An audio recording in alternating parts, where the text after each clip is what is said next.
more or less ready to go, and I would like to welcome everyone to our weekly seminar. Tonight we're fortunate to have Martina Magli from Ludwig-Maximilians University, which is in Munich, Germany. Martina does trade, labor, applied economics. Her PhD is from the University in Nottingham, which is, of course, the UK. And early degrees are from Barcelona Graduate School of Economics and from also Politecnica di Milano, also known as MIP. Martina will be talking about effects of service offshoring on local labor market outcomes. So Martina, welcome. The floor is yours. Thank you very much. So let me share my presentation.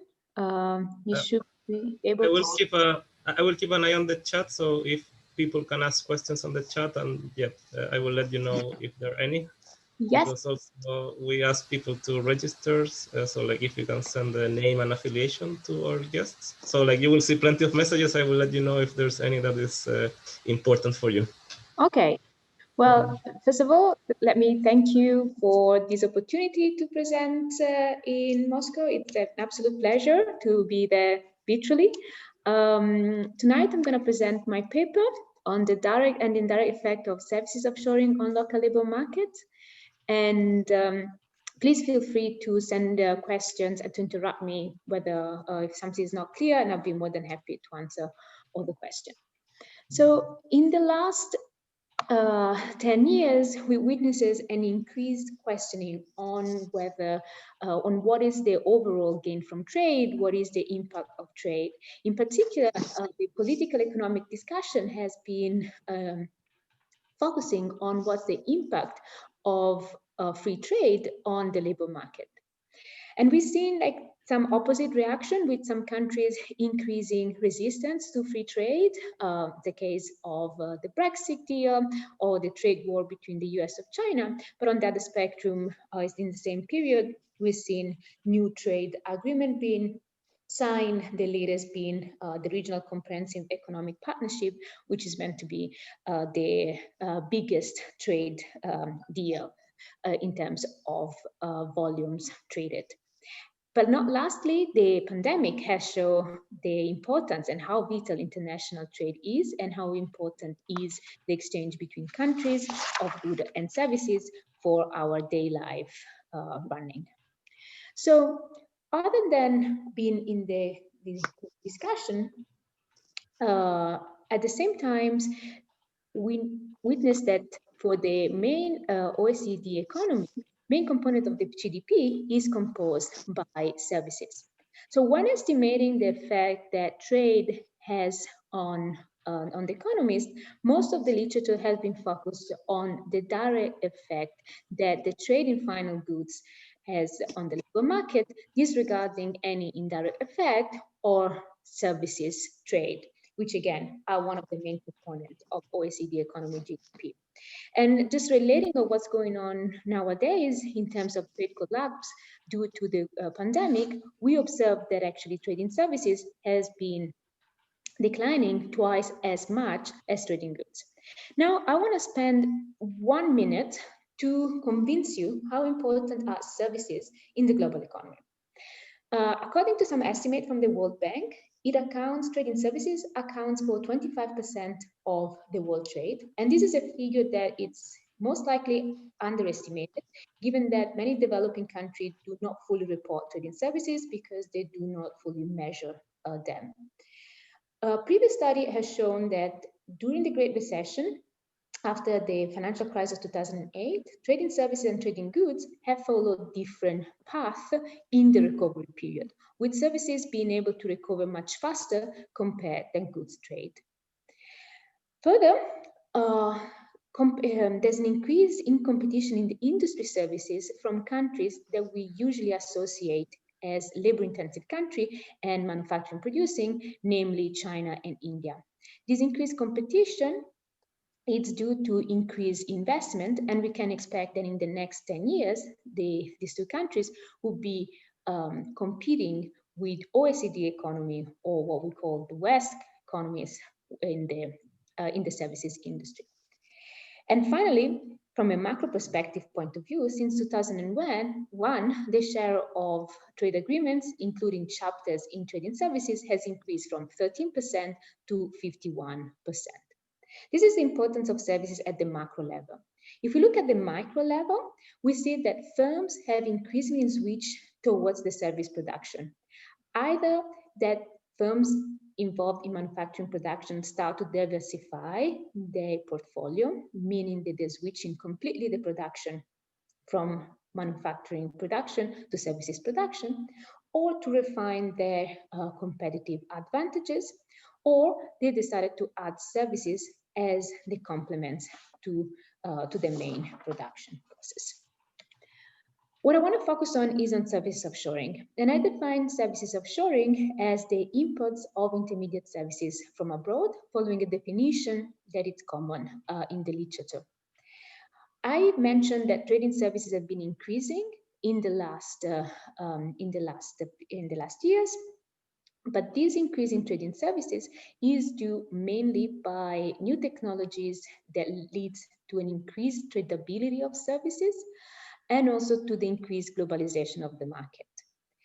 And the services that are traded are not only final services, but also intermediate services, meaning that those services that they are used as input of the production process of other goods or services. Previous studies, a study from 2009, actually shows that the effect that services offshoring has on the productivity of the firms, it's different from those from the effect from manufacturing onshoring, where services offshoring has much stronger effect. And this is due because of the different role that services and manufacturing goods have in the production process, where services enters in the production process of both services production and manufacturing production. So let me recap what I say up to now. There's an increased interest in the literature on estimating the overall gains from trade. In particular, the discussion have been around what are the effects of trade on the labor market. But the study have focused on the effect of trading goods and the direct effect that trading goods have on the labor market. I want to take a different point of view, and I want to estimate what are the effects of service offshoring on local labor markets, accounting for both the direct and the indirect effect of service offshoring. Just give me 2 slides and I'll be more clear what I mean for the direct and indirect effect of services offshoring. But just to give you a brief overview of what I do in my paper. So my analysis is constructed in 3 levels. I start at the macro level, where my macro definition is the local labor market, and I estimate the causal impact that the service offshoring has on local labor markets, employment, and wages. And I showed that service offshoring impacts positively both the employment and wages at the average level on a local labor market. I then move to investigate what is the distributional effect of services offshoring, meaning that I check whether there's one portion of the distribution of employment or wages that is driving my results. And indeed, I found that those firms that have large employment or they pay higher wages, meaning firms that are more productive, tend to benefit the most by service offshoring, and those that are driving my results. This is also important because I showed that service offshoring increases the differences across firms. And from research study from the inequality literature, we know that increases in the difference between firms, it's a great contributor in explaining differences in wages across workers. And the third level of my analysis is investigating what are the mechanisms that are driving this positive effect. So I look at the interaction between firms, and I showed that also firms that are not directly involved in services offshoring, but are sharing the same labor market of the offshoring firms, experience an increase in employment and average wages due to services offshoring. And then these effects are seizable in explaining my overall average effect. When I move to the worker characteristic analysis, I see that highly educated workers and those in professional managerial occupation are the one benefiting the most by services offshoring. And then I close my paper showing that actually all the results that I estimated, but also all the results that I present in the literature depend on which definition of local labor market we use, and depending on the definition, opposite overall effects can be estimated. So I refer to two main branches of the literature. One is the literature on service offshoring, which is not as large, but this literature have shown in the past that when we measure the impact that services offshoring has on industry productivity, on firm productivity of firms that are directly involved in services offshoring, we see a positive effect. However, when we look at the effect on employment and wages, the effects are ambiguous. And here for ambiguous, I mean that depending on the level of specification that we use, whether it's an industry level or firm level, we obtain results with opposite signs. But again, the study on services offshoring that I've mentioned here, I've been always focusing on the direct effect of services offshoring. So only looking at the firms or the industry that are involved directly in services offshoring. The other branch of the literature that I refer to is the literature on local labor markets, the effect of trade on local labor markets. There's a seminal paper by Ottodon and Hansen from 2013, which showed that an increase in input competition from China has a negative effect in local labor market, local labor employment and wages in the United States. Different from this paper, I look at more general equilibrium effect. So I take into account spillover effect and adjustment, labor market adjustment effect. So in this sense, I am closer to the literature that accounts for the increased input competition from China, including intermediates inputs and spillover in other industries. Again, different from this part of the literature, my contribution is to include the geographical dimension of spillover effect of trade that, again, general equilibrium model have shown being important. And finally, I show the heterogeneous effect along the employment, productivity, and wage distribution, highlighting the heterogeneous effect, depending, in my case, on firms' characteristics. So three are the main contribution of my paper. So my analysis capture both the direct and the indirect effect of services offshoring. What I mean for direct effect is the effect of the firms that are directly involved in services offshoring. So firms that decide to offshore services will displace the workers that were performing the task that now is being offshore, but at the same time increases its productivity. The increase in productivity leads the firm to increase its production and reabsorb employment and to increase the wages of the workers, which tasks have not been offshore. This is a theoretical prediction that is quite well established in the literature. The indirect effect means the effect on the firms that are not directly involved in services offshoring, but they share the same labor market, the local labor market of the offshoring firms, meaning that this increase in productivity of the offshoring firms can be transmitted to the other firms not involved in services offshoring. And the channels through which this might happen is through imitation effect. So non-offshoring firms might start to imitate best behavior of offshoring firms, through supply chain, meaning that the non-offshoring firms might be linked through the supply chain with the offshoring firms. So if the offshoring firms is increasing its productivity and its production, also the non-offshoring firms is going to benefit from it. And the competition effect, because if one firm in the local labor market becomes more productive, there's going to be a shock from the competition point of view in that local labor market, which is going to affect also all the other firms. Second, I highlight the different distribution effect on services offshoring. Still, from a theoretical point of view, we know that if the cost of trade are high, only few firms are involved in offshoring of services. And those firms that are involved in offshoring tend to be larger and more productive. So they're the firms that are at the top of my productivity distribution. If only few firms are involved in in offshoring, the displacement on work, the displacement on worker is going to affect negatively the employment of the firms in the rest of the productivity distribution, meaning that of the firms that are not involved in offshoring.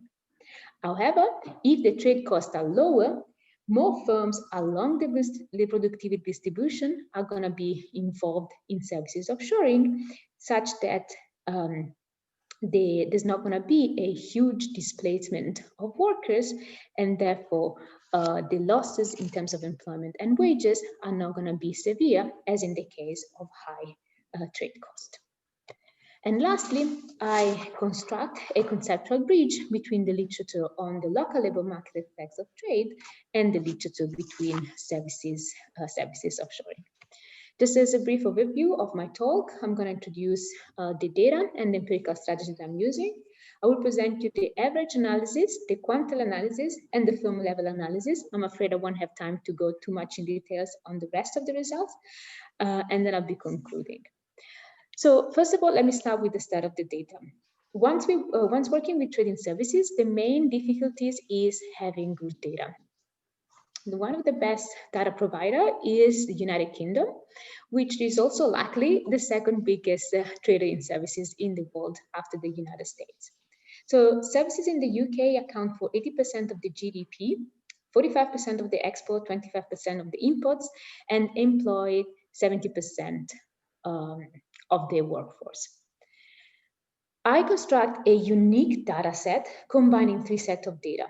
The first two data sets that you see here in the slide, these two data sets contain information on firms' activity, including all the plans that a firm has and the postcode of all the plans of a firm.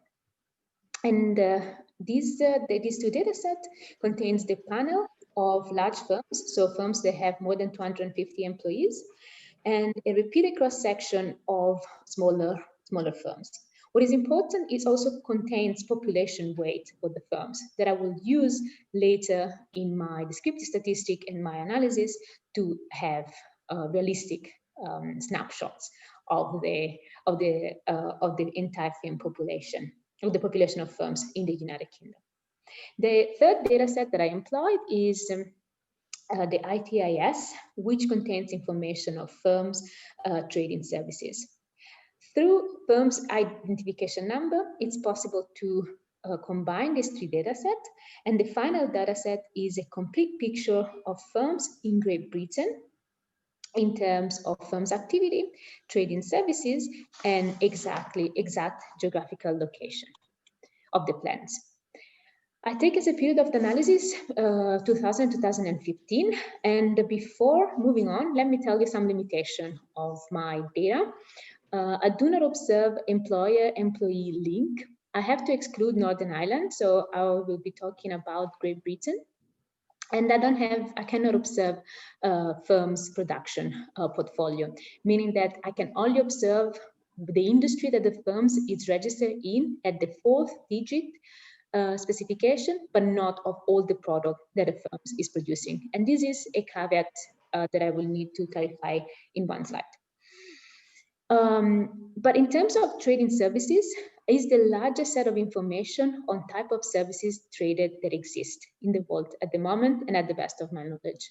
It covers 52 categories of services, and it contains the country of origin and destination of the services. Of these 52 categories, it does not include the full picture on financial services and insurance services, because these are information that only the Bank of England has, and it does not contain information on transportation. So to give you a brief idea of how many firms are involved in trading services, in 2012, overall 17% of the firms were trading in services, 5% were only importers, 3% were only exporters, and 9% were both importing and exporting services. So what are the services that are traded? For instance, in the manufacturing sector, 7%, the manufacturing sector accounts for 6% of the overall export of professional services, and the manufacturing and high technology accounts for 5.5% of the overall inputs in professional services. So not only there's a lot of services that are traded, but all sectors of the economy are importing and exporting services, and further, most of the trading services happens in intermediates. This is a brief map to show you what is the distribution of trading services across the Great Britain. As you can see, there's a strong concentration in the south and in the West Midlands, which is the highest production sites of the countries. This big one is London. And also this picture gives you an idea of what a local labor market is in a local area is in the United Kingdom. A local area, it's all these little regions that you see in the map, and they are administrative areas that are defined by the Office of National Statistics as an area within which 75% of the population live and work. So it's not an administrative measure, but a statistical measure. And this is quite important given that the evolution of the mobility across the country in the period that I'm taking into account. So my empirical strategy, which I present together with my average analysis, but part of it will stay with me for the rest of the presentation, exploits the variation of employment and average wages across local labor market.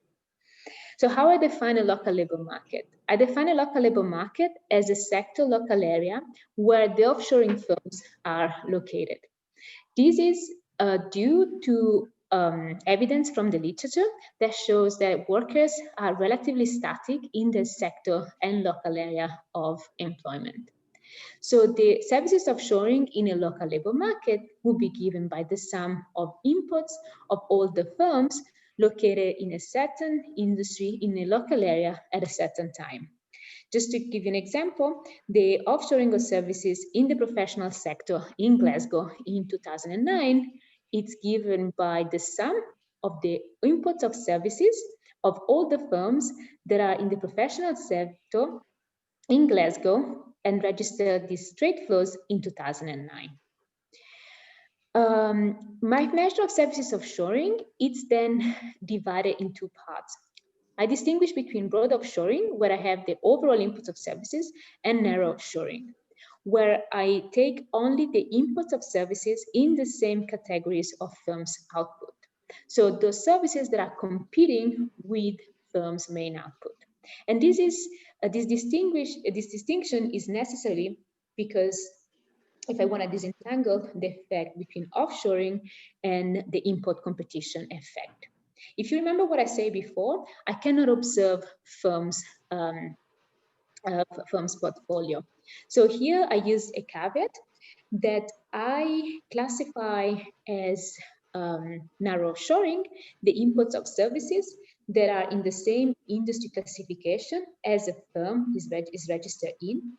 And if you remember what I said before, also firms that are in manufacturing industry are trading services.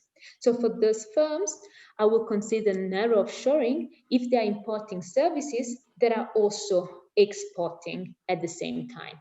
Meaning that I assume that if a firm is exporting the services, it's also producing it.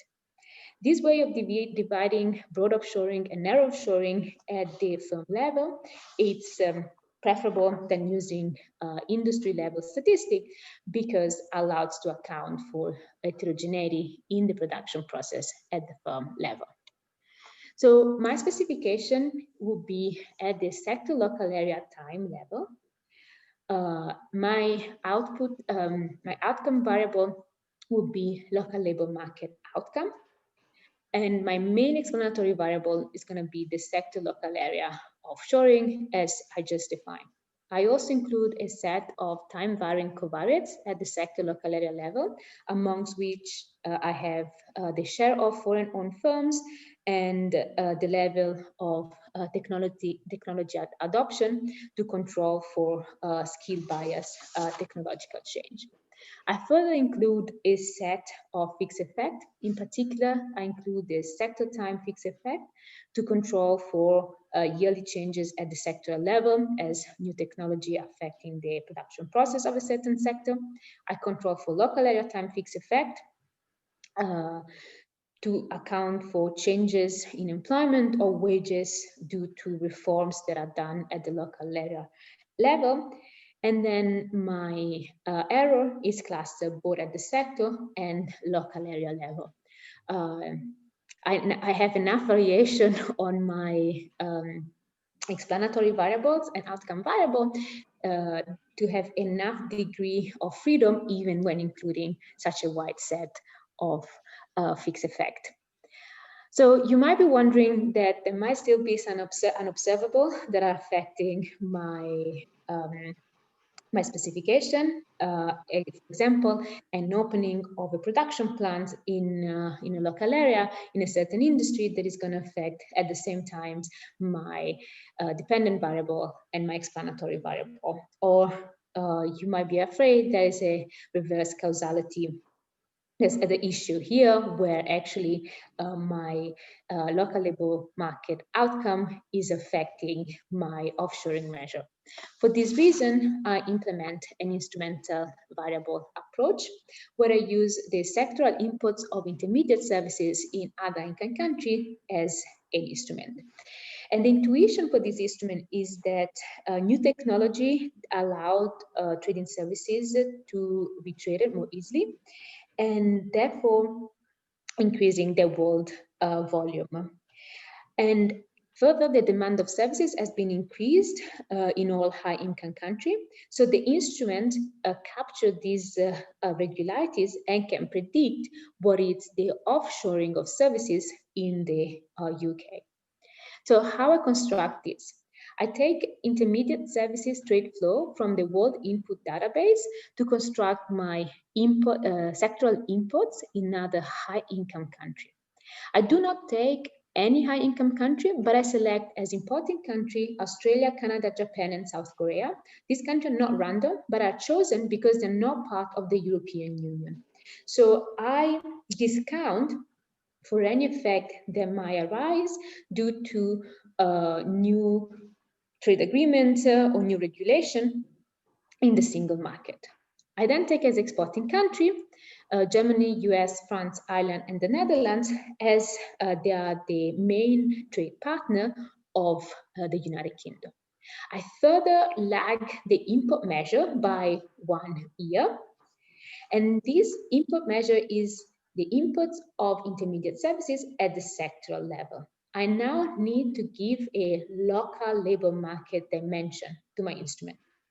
For this reason, I use the share of employment a year before I start my analysis. So the share part of the instrument here is the share of employment in sector J, local area K in 1999 on overall employment in sector J in 1999. So this is a bucket style instrument which has been criticized quite a lot lately in the literature, or better, criticized that the literature has highlighted some of the limitations. So let me convince you that it's a good instrument. So the first part is I regress the instrument on those sector local areas that are not involved in services offshoring, and no statistically significant results are obtained once I regress. So this is the first good news. The other one is that for my share part of my instrument, I include also in the first stage a wide set of time-varying control variable at the sector local area level. So I control for all these sector local area characteristics that might be linked, that might be correlating my allocation terms with my outcome variable. Further, I keep the employment share fixed in 1999, and I do not update it through the analysis.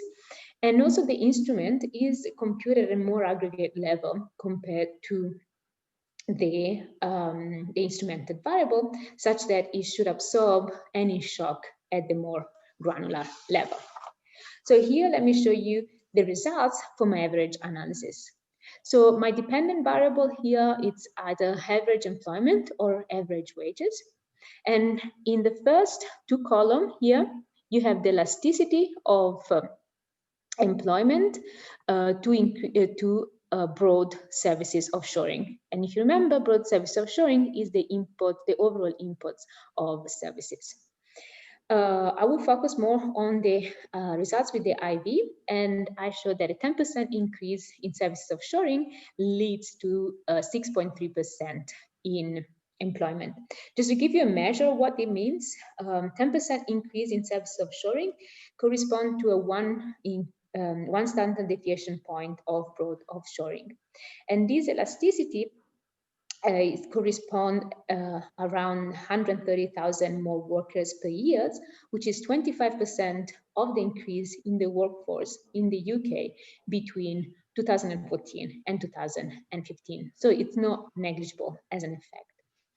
The same positive effect are obtained when I use as the outcome variable the average wage. And here, at to 10% increase services offshoring, I have an increase of almost 1% in average wages, which again, as a back of the envelope calculation, correspond to £534 per year. I then interact my service offshoring measure with the manufacturing, whether the firm is within the manufacturing industry or the services industry. So I distinguish between firms that are producing or that are registered in the manufacturing industry from the firms that are registered in the services industry. And what I found is that as in the first study that I used for my motivation slide in 2009, actually firms in manufacturing industry have a stronger benefit more from services offshoring, both in terms of employment, than firms that are registered in services. The same effect is not visible for the average wages, where actually it's negative, but it's not statistically significant. The same positive effect and statistically significant effect are obtained where I substitute my measure of offshoring from broad offshoring to narrow shoring. Okay, so that was the average analysis. Let me show you briefly the quantile analysis. I was quite happy, so hopefully I convinced you that this is a causal relationship between service offshoring and local labor markets outcomes. I then look at the distributional effect. Yes? Okay. I look at the distributional effect. And what I report here in the two graphs is the effect, the elasticity of employment to increases to services offshoring, along the employment distribution. So basically how you read this graph. Here at the top, you have the elasticity of employment of the firms that are at the top of the employment distribution, at the 90th% of the employment distribution, while here at the bottom, you have the elasticity of employment to services offshoring at the firms at the bottom of the employment distribution, meaning that to the smallest firms. And if you look, this elasticity is monotonically increasing. And in the differences between the top of the distribution and the bottom of the distribution are statistically significant. This being elasticity means also that services offshoring leads to widen the differences in terms of employment across the firms. And then in this in the graph on your right, you have the elasticity of average wages to services offshoring along the wage distribution. Again, as before, here at the top, we have the firms that they pay the higher wages. So the firms that are at the top of the wage distribution, and here you have the firms that pay the lower wages. The elasticities valued are statistically similar, but again, being this elasticity means that services offshoring leads to an increase in the differences in the wages that are paid by the firms, where firms that pay higher wages gains more in absolute terms than firms that pay lower wages at the increase in service offshoring. You might be worried that actually my results depend on the productivity of the firms. So I estimate the employment elasticity and the average wage elasticity at different points of the productivity distribution. So here we have the firms at the top of the productivity distribution, so the most productive firms. And here the firms that are at the bottom of the productivity distribution. And each point here is the elasticity of employment to services offshoring. Equivalent here, but the elasticity that is shown here is the average wage elasticity. While both for employment and average wages is not statistically significant, the differences across elasticities. But again, this is proving once more that services offshoring leads to an increase in the increases in the differences across firms in the level of employment and average wages. So the last step that of my analysis is exploring what's happening at the firm level. So now I include two more elements in my main specification. So I interact my offshoring measure with a dummy variable indicating whether the firm is an importer or not. And my whole analysis now is run at the firm level. So my main outcome variable is firm I at time t, but my offshoring measure is still at the local labor market level. But of course, at this time, it's at the net of firms' own imports of service to avoid potential problem in the specification. And I distinguish between broad offshoring and the composition of narrow offshoring and input offshoring. Where input offshoring, it's basically the difference between broad offshoring and narrow offshoring, which is all these services that I use as complementary to that are used as inputs to the production, and they are not competing with firms' main output. Other than the set of fixed effect and control variable that I already mentioned before, I include some firm level controls within which we have the foreign ownership of the firms and a dummy variable indicating whether the firms belongs to the same enterprise group of the firm, of an offshoring firms. So just to give you the summary of the results, both importer and non-importers have positive elasticity of employment and wages to services offshoring when I measure services offshoring as a broad offshoring. When I then decompose between narrow offshoring and input offshoring, I can see that for non-importers, the narrow offshoring has a negative effect, which is in line with the input competition literature, meaning that the firms that are not themselves involved in service offshoring are losing part of the market because now the offshoring firms are buying their services from abroad. While when I look at the input offshoring, I have positive effect, suggesting that when the offshoring firms are importing complementary services to the production of non-offshoring firms, also non-offshoring firms are benefiting from service offshoring. The exact opposite results are obtained when I look at the importers. Just one caveat here. So this is the elasticity to services offshoring at the net of firms' own offshoring. So this is the effect of just being in a local labor market where other firms are offshoring services. And again, I found that narrow offshoring increases employment and wages, which is consistent with findings in the literature that show a positive effect of narrow shoring, which is driven by changes in the quality of the goods in the case of the previous literature that are offshore, while we have negative effect once the offshoring is on complementary, is on the input services. So I have more extension, which I'm not sure I have time to present when I show the heterogeneity on the impact depending on workers' characteristic.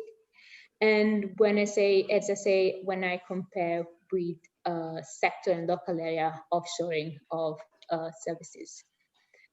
So just to conclude, so the aim of my paper was to estimate the effect of service offshoring on local labor markets, and I explored the heterogeneities at the sector local area level, and I found positive elasticity of employment and average wages. When I account for the indirect effect within a local labor market, I find positive effect that on firms that are not offshoring services directly. And at the best of my knowledge, this is the first time that is shown in the literature. And then finally, I highlight the heterogeneous effect along the firm's distribution, where service offshoring leads to an increase in the differences between firms along the productivity distribution. And thank you very much. I think should be fine with time. Thank you very much, Martina. Plenty of food for thought and right on time. So please, yes, Denise, share your, Denise has a question, please. Denise? Sorry, I have give applause for the presentation. Oh, that's an applause. I was not quite sure what it is. I was about to say that I applauded as well. But once you have the floor, do you have any questions? So that you don't. No, from my side. Not from your side. Well, Martina, if you please, for those who didn't do trade and labor, can you give some real life examples of service offshoring so that we can feel what it is? Just yeah. So we can see some light behind these figures, just some illustrations. Yes, so the classic example of what is defined as low-skill services offshoring is the call center that are moved from the UK to India. That's the classic example. So in the UK, you won't find the call center any longer. They are all disposed in India. But other than this, you can think of IT, so software programming or custom programmers are all offshore, either in India again or in Ireland, or professional services like consultants, professional accountants, and so on. Another services, which is not including my data, it's tourism. It's fully a service and a trade in services that it's a large part of many countries' GDP. Lately, there's been an increase in health services. So there's a lot of discussion about some of the doctor tasks, like reading an X-ray, can also be done by remote. So if changes in legislation will allow, it will be possible to send the X-ray towards another country where labor is cheaper, and have the X-ray read while the doctors in the home country are performing a surgery or so on. So that is another, there's another example. I can go on. There's also, sometimes there's the patients that decide to move to another country to have a surgery, or like a dentist check. That's very common within the European Union. And that is also considered a service because it's the person that is moving from their home country to a third country, to a second country, to receive a service. So this is considered trading services by the legislator. And I say the European country because there's an agreement that your country can pay the medical expenditure in another country if it happens faster. So that's an agreement that we had. So I think hopefully I gave you enough. Yes, right. Yeah, so it's mostly healthcare and also technical support. In North America, when you call technical support, 9 times out of 10, you'll be answered with a very heavy Indian accent. So I assume that's the case. Yes. And also this practice of sending X-rays for reading and evaluation to third world countries is also quite common in the US. It's already a well-established practice. So, okay, thanks. Appreciate this. Please, any other questions? I have a couple of technical short questions. Mm-hmm. The first one, so in the results, so in the average results, I noticed that all the IV coefficients were like much higher than the OLS. What's your explanation behind this, let's say, downward bias of the OLS with respect to the IV? So because the OLS, one of the generic that I might have, it's a downward bias in the sense that because I have that both there's the direct and indirect effect.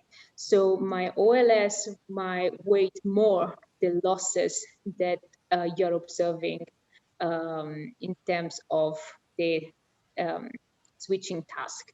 And that's why. And also there's a technical caveat in the sense that what I use for my measure with the instrument is aggregate flows of intermediate services. So it's if you look at the countries here, I aggregate Germany, US, France, Ireland, and the Netherlands.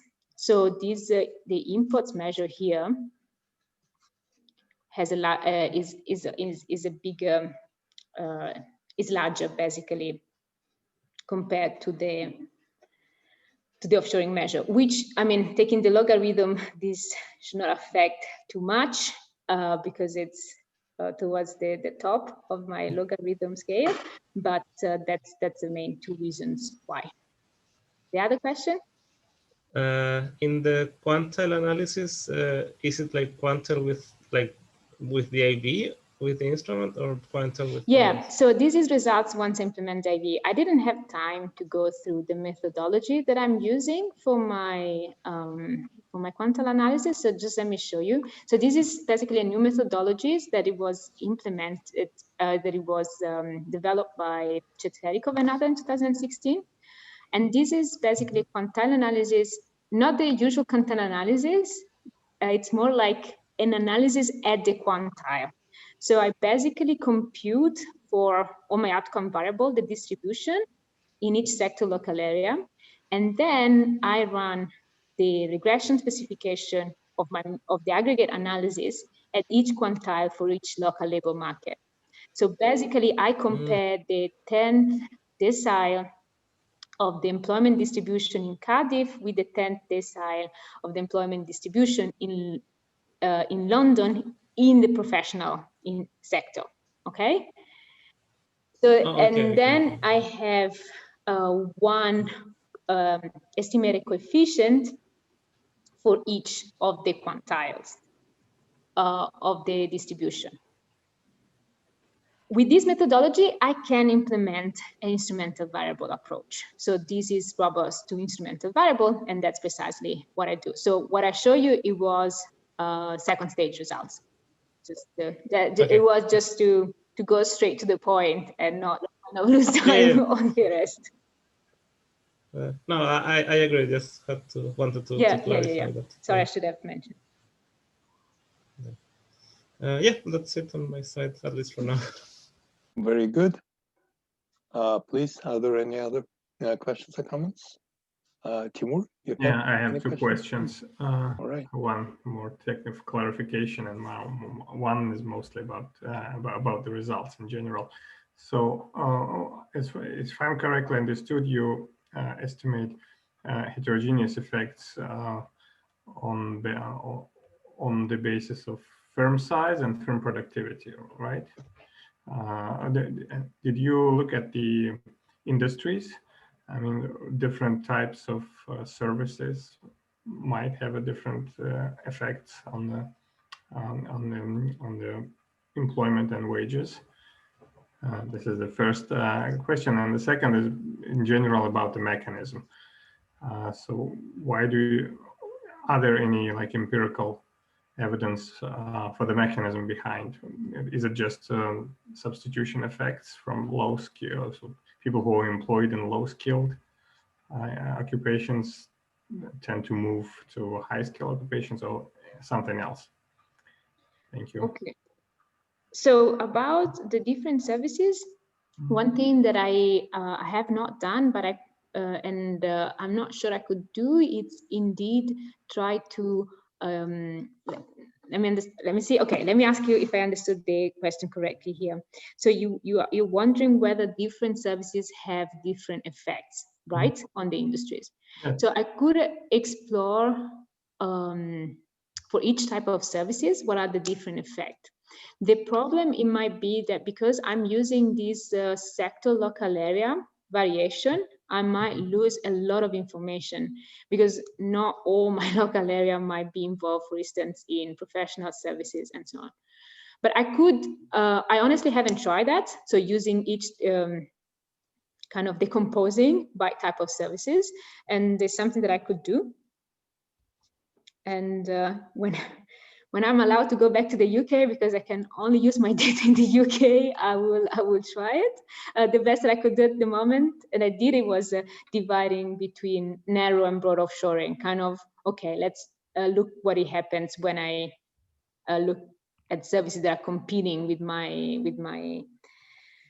own output and my production, and the mechanism. So that would be super interesting to see the movement of the worker.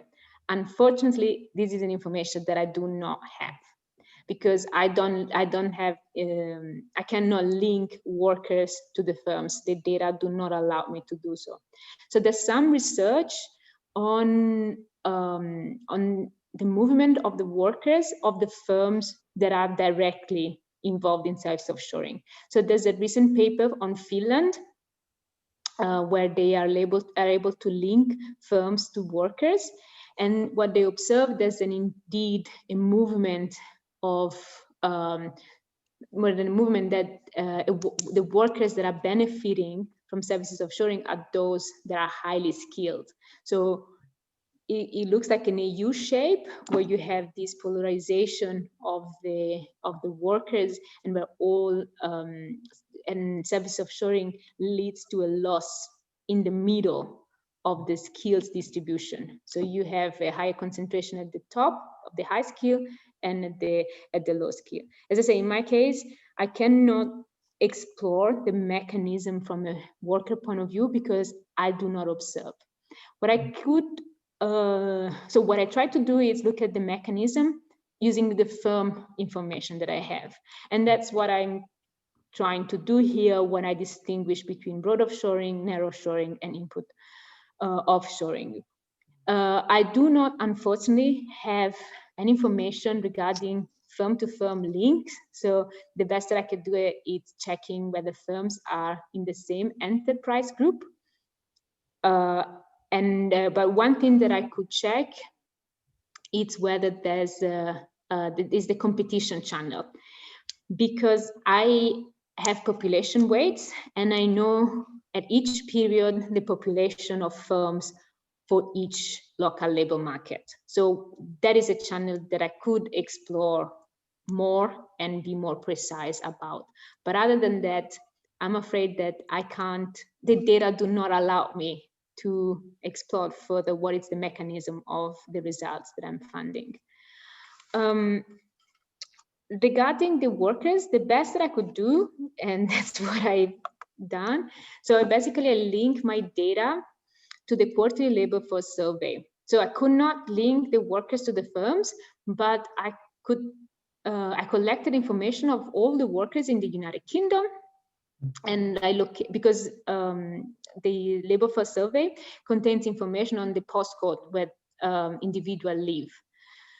and the industry of employment. So kind of I allocate them geographically, and this is the elasticity of employment of and average wages to services offshoring for workers' characteristics. This is for worker characteristics, and as you see, so there's the male workers that are gaining more in terms of employment than female workers. Mm-hmm. And then if you look at the educational level, I have a U-shape U-shaped form on the employment side. This is like consistent with the rest of the literature. And for the average wages, instead, I have female worker that benefit more than male worker, but there's not much differences in the wages for the level of education. And then I do the same with the occupation. And again, manager, professional, and technical professional occupation, which are these three, benefit the most, both in terms of employment and in terms of the wages. Again, this is consistent on the literature that is shown that services offshoring kind of drive the polarization of workers. I'm very careful always to make like this is a mechanism of the effect, because I don't know whether these workers are in the firms that is trading services or they are just exposed to trading services. So again, for my mechanism of indirect and indirect effect, I can't do more than this for now. Okay. Can we conclude from this that services offshoring is in the effects on the local labor market is in many ways similar to manufacturing offshoring on the effect of employment, for instance? Yes, on the direct effect, yes, it's definitely similar to manufacturing offshoring. On the direct effect, yes, it's so what I am contributing to the literature, also to the manufacturing literature, is looking at the indirect effect. So of what is the benefit of being next to an offshoring firms.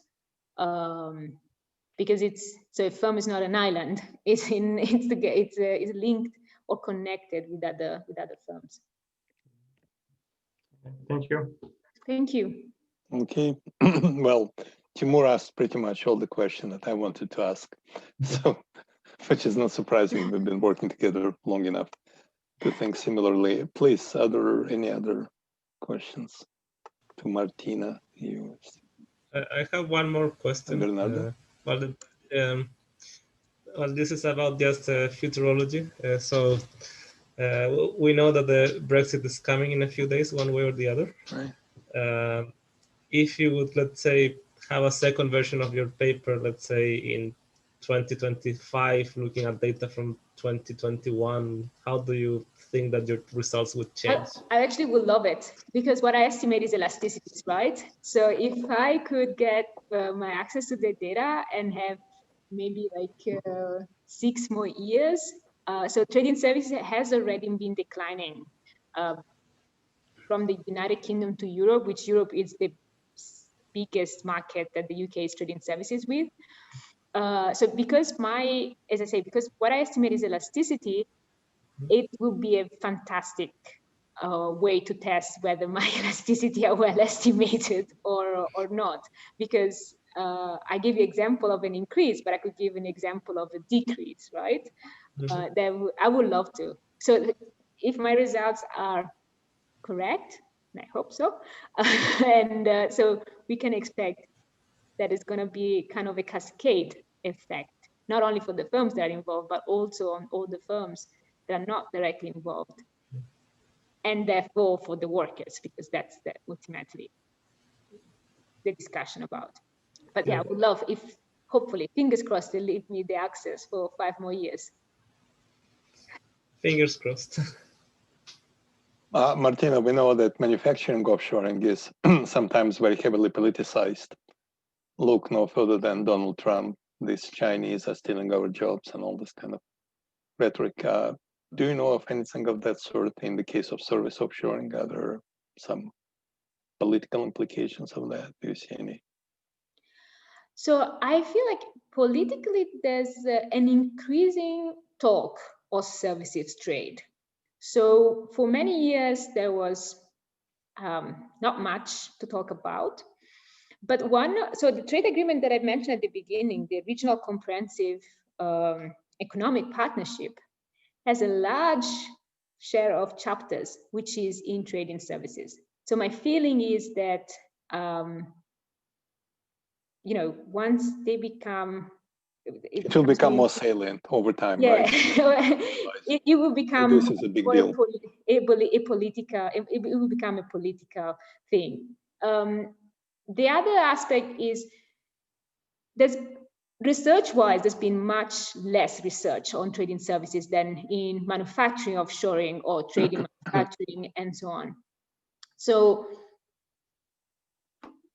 and the reason being there's not enough data. Good data started to be produced now. The UK data is 10 years that exists, so that's also one of the main reasons.